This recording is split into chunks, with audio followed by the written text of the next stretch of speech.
Bonjour, c'est l'érudit, j'espère que vous allez bien. Aujourd'hui, je veux vous parler d'un chef-d'œuvre absolu, Naruto, le manga de Masashi Kishimoto. Alors déjà, je vous informe que dans cette vidéo, je ne parlerai pas des philosophies dans Naruto, car cela méritera dans un futur proche une vidéo entière, tellement il s'agit d'un sujet très complexe. Mais selon moi, il s'agit de la principale raison qui a contribué au succès de Naruto. Likez cette vidéo si elle vous aura plu et abonnez-vous si vous aimez Naruto en me montrant le soutien que vous portez à ce manga grotesque. Mais qu'est-ce qui t'a pris de barbouiller tous ces portraits? Tu sais très bien qui sont les maîtres Hokage, n'est-ce pas? Bien sûr que oui.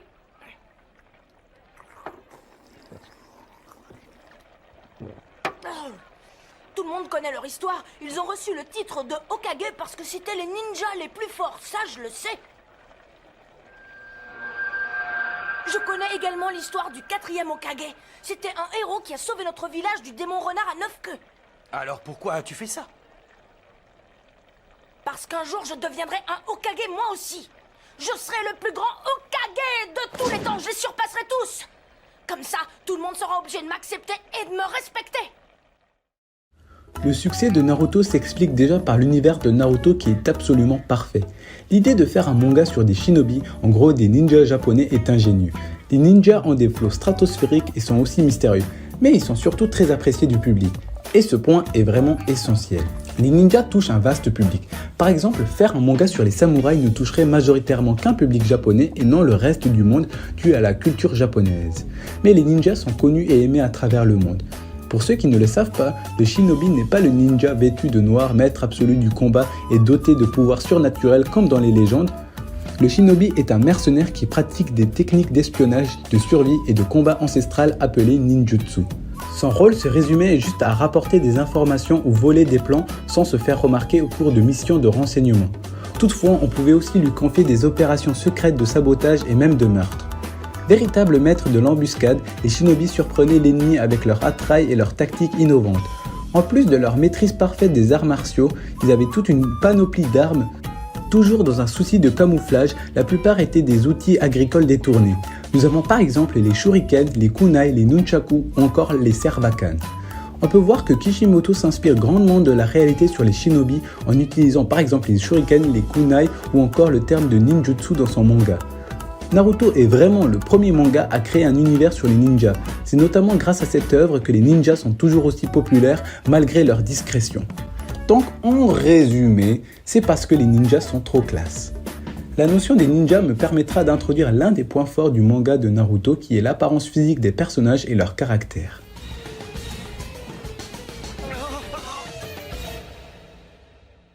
Le tombeau du désert. Comment ne pas évoquer les personnages lorsqu'on parle des qualités de ce manga? Naruto a pu s'attirer de grandes foules grâce aux personnages. Les protagonistes sont attachants, les antagonistes inspirent de l'admiration. Jamais un autre manga a aussi bien écrit les personnages que Kishimoto lui-même. En termes de chara-design, c'est juste sublime de voir la variété des personnages. L'univers est d'une richesse infinie tout en restant cohérent.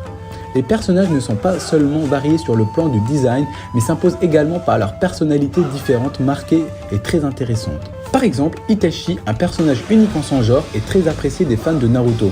Son histoire est tragique, il a tout sacrifié pour son village et son petit frère. C'est un personnage qui mérite une attention particulière et qui contribue grandement au succès de la série. Je voterais directement Itachi comme président s'il existait dans la réalité. Non, plus sérieusement, Naruto possède vraiment les meilleurs personnages de tous les mangas. Une spécificité à ce chef-d'œuvre qu'est Naruto. Lors de sa création, Naruto était une histoire unique et originale. Kishimoto présente un personnage central au cœur d'un projet audacieux.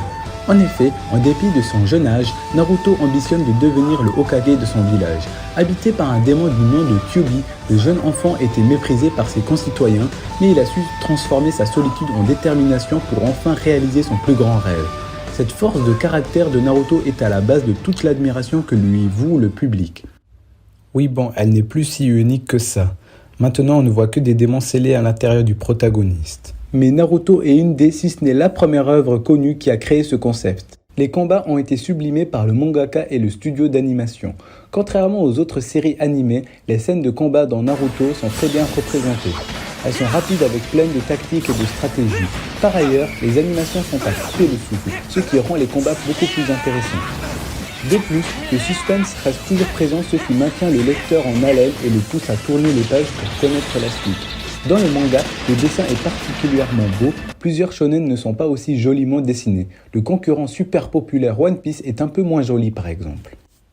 Une des raisons principales au succès de Naruto est son début attrayant.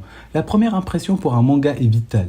Kishimoto a directement capté l'attention des lecteurs grâce à un rythme rapide mais en gardant un univers très compréhensible. Actuellement, il est très dur de capter l'attention dès le début. En effet, ce sont souvent les éditeurs qui dictent le rythme du manga car le but c'est quand même de plaire aux lecteurs et ils sont là pour corriger les mangaka.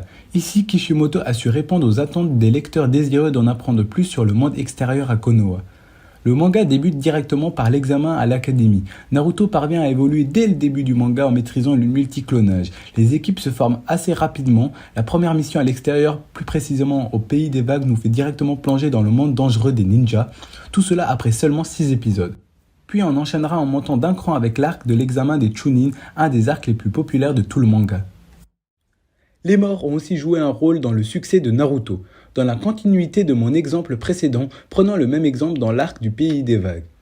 Le premier affrontement d'ampleur dans le manga permet à Naruto de comprendre que le monde n'est pas aussi simple que ceux qui l'imaginent et que certains ont des raisons d'être des monstres. C'est aussi là qu'on fait la rencontre d'un adversaire qui semble avoir beaucoup marqué les fans, à savoir Zabuza.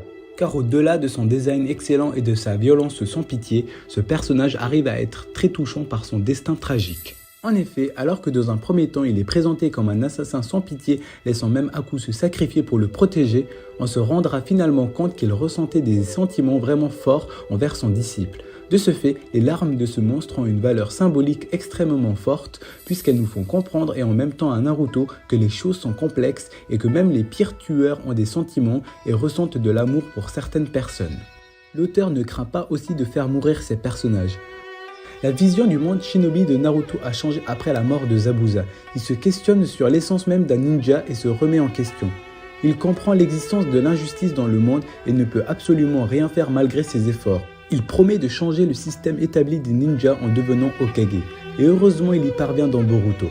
Sincèrement, pensez-vous une seconde que Naruto aurait pu devenir un bon Hokage s'il ne vit pas la mort cruelle de Zabuza ? Non seulement la suite de l'histoire aurait changé, mais la mentalité de Naruto aurait pu être différente. Les morts des antagonistes dans Naruto sont parfaitement réalisées. On voit là où Kishimoto cherche à nous amener. Chaque mort a une réelle signification et n'est pas balancée comme ça. Par exemple, si nous prenons la mort d'Hiruzen, le troisième Hokage, elle a permis d'enlever le statut d'invincibilité de Konoha protégé par le dieu des shinobi. Sa mort nous révèle par ailleurs que personne n'est en sécurité à Konoha. Ou encore la mort de Jiraiya qui a permis à Naruto d'évoluer et de finalement dépasser le maître. Les derniers moments de Jiraiya sont déchirants. Alors qu'il pense à tout ce qu'il a raté dans sa vie, il se souvient qu'il peut transmettre son héritage à son jeune apprenti, ce qui lui permet de partir en paix. D'autres morts sont à déplorer dans Naruto, reflétant des significations tout aussi importantes que celles évoquées. Si cela ne se tenait qu'à moi, j'aimerais oublier ces morts pour pouvoir me procurer à nouveau les émotions vécues lors de la première fois. Naruto a su s'élever dans le top des meilleurs mangas de tous les temps. En 2019, le nombre total de ventes de la série s'élève à plus de 250 millions d'exemplaires, ce qui en fait la 4e série de manga la plus vendue de l'histoire. Le manga de Naruto a touché des millions de personnes à travers le monde et continuera d'en toucher d'autres à l'avenir.